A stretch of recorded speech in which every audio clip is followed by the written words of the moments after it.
Kung ikaw maging gusto mo na mag-lighten ang ating mga dark spot at the same time mag-glowing yung ating face, nako, try mo na etong Pentavite Niacinamide plus Vitamin C and Vitamin E. Ito yung tinitake ko mga ging kasi sobrang dami ko talaga dati na mga pimple marks pero ayan, konti na lang sila at hindi na sila ganon ka-dark at ito yung tinitake natin. Pero hindi lang naman din ito ang tinitake ko kasi nga naglalagay din ako ng serum na merong niacinamide. Pero malaking tulong din talaga 'to kasi ito yung oral niacinamide.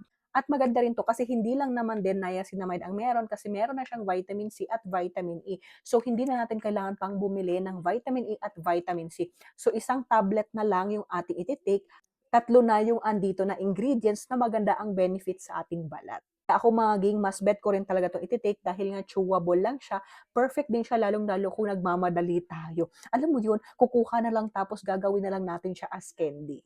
At dahil ngayon maging hindi pa ako nakapag-take, eto magte-take na tayo. Tapos eto pala siya maging ha, sa isang bote niya, meron na siyang 30 tablets. O 'di ba, good for 1 month na siya kasi nga sa isang araw, isang beses ka lang naman ito magte-take plus yung lasa niya maging masarap siya, para siyang candy. Kaya kung ikaw naghahanap ka rin ng oral niacinamide, i-try mo na etong Pentavite.